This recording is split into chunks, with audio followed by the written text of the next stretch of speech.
Alright guys, welcome back to this channel. If politics is all what you love, then you are in the right channel. Please go ahead, subscribe, comment, like, and even share this video. Thanks for the massive support and for the subscription. Now to start with, let me wish you a happy Merry Christmas na tusherehekee kwa uangalifu sana. Now back to the order of the day, and President Ruto has realized that the ground is shifting and drifting apart. This after the spirit of confusion has hit most of his allies and making accidental sentiments in gatherings that have deep literal meaning.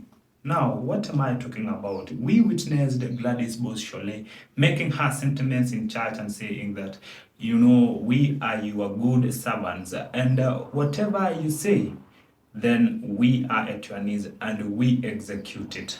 Now, these sheds light to us that the allies of Ruto and President Ruto himself is the person who orchestrates whatever he wants the ground to execute.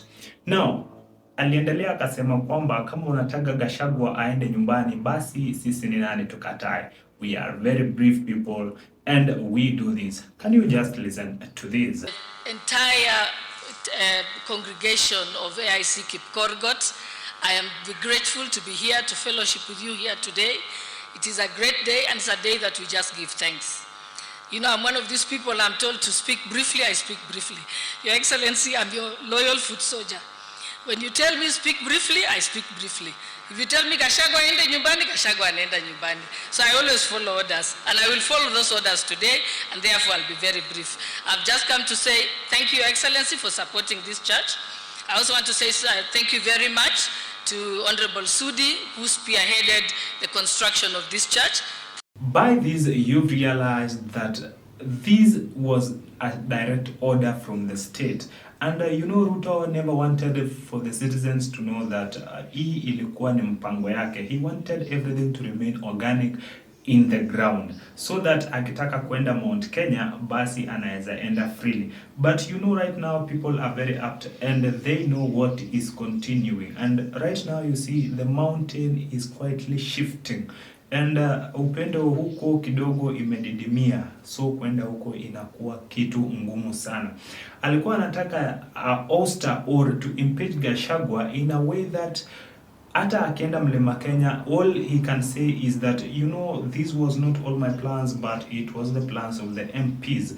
And it was on your MPs who ousted Gachagua. But right now, from the spirit of confusion, it is revealed to us. Indeed, the book of Luke just tell us about this, that whatever you plan in the darkness will be proclaimed in daylight and in rooftops. Number 2, Gachagua is here. Na Gachagua amesema kwamba he is not going to back down until everything is known. Last Sunday, Gachagua alispit some of the true things ambayo yeye mwenyewe alikuwa anafanya akiwa in the government. Akasema kwamba the government ilikuwa ni ya uongo na yeye ndiye alikuwa mtu wa kusema ukweli. Mimi ni mtu ya kuongea ukweli na serikali ni ya uongo. Na hivyo basi kama the government ni ya uongo na yeye ni mtu wa ukweli, basi kuna haja ya yeye kuwa hapo. And this has brought more things. I don't know how you will judge this, but Gachagua right now is making the ground to be solid. And you had even asking some of the questions akisema kwamba Rais, kama bado unataka kukuja Mount Kenya, just be prepared. And as a good friend, I'm going to give you some of the few questions that you need to be well equipped with its answers.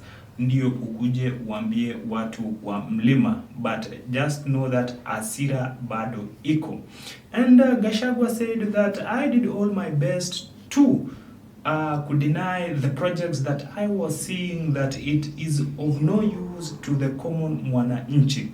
He went ahead and listed all the projects of President Ruto and said that these are the projects that sikuwa naona kama ina umuhimu wote kwa the common mwananchi. Alisema kwamba the affordable houses haikuwa lazima, we have the funding model of universities haikuwa lazima, na mengine mengi. Anasema kwamba on top of that you've never done any project ama kukamilisha the projects of the predecessor, that is the former president of Kenya Uhuru Kenyatta. Projects za Rais Uhuru Kenyatta hakuna hata moja umemaliza. Barabara zimesimama, maji imesimama, stima imesimama. Wewe unasema unataka kujengea watu manyumba.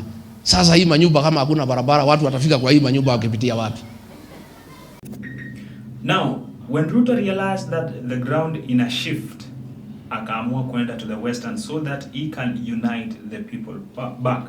But if you are that vigilant, you realize that venye later the broad-based government so that it can contain and bring in the sense of inclusivity to the whole nation, you will realize that alileta tu mtu moja from the western, that is Opiyo Wandayi.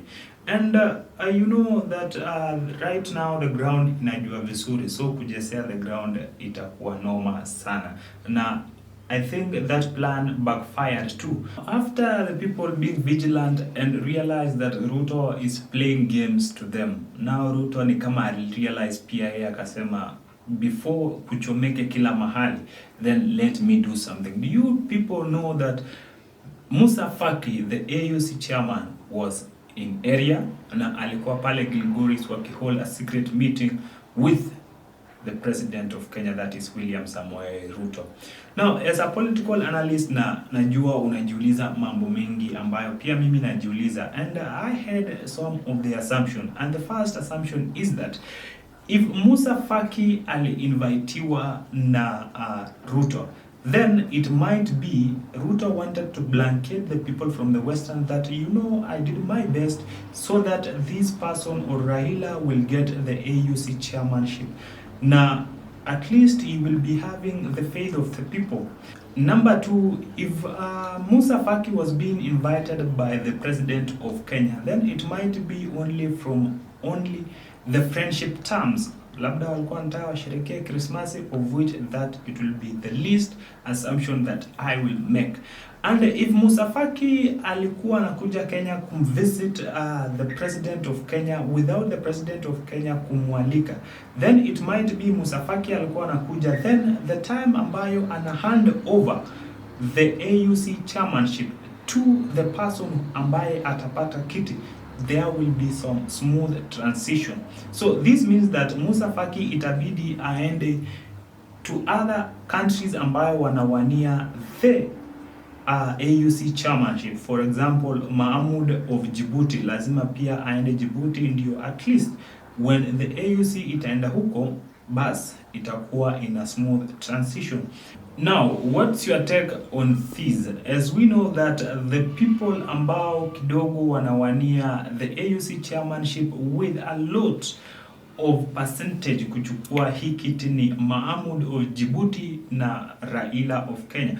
Now, what do you think? As we know that Raila is not from a francophone nation, is not from an Islamic nation, is not from Arabic nation, na kitu ye peke yake anajua ni English. I don't know if you know other or the rest of the languages. Now, what's your take on this? What do you have to say about this? Ama Mahmoud of Djibouti am stepped down. What do you have to say about this? But back to the story of President Ruto. Coming 2027, it seems the lion share kidogo imeanza kudrift, and our person amebaki katika njia panda, ajui afanye nini wala atende nini, because everything now that he orchestrates, the public knows it. Watu sasa hivi wako learned and they know everything that's taking place. Ukiwaambia fumbo, wanasema wanalingamua wao wenyewe. Hata Waswahili wanasema kwamba fumbo mfumbie mjinga, mwerefu ulingamua. Basi sina la ziada ila kuwatakia Christmas njema yenye heri na fanaka. Coming 2025, let it be a happy here too. Kindly support me through subscribing to this channel, liking, commenting, and even sharing. Until the very next video, bye bye.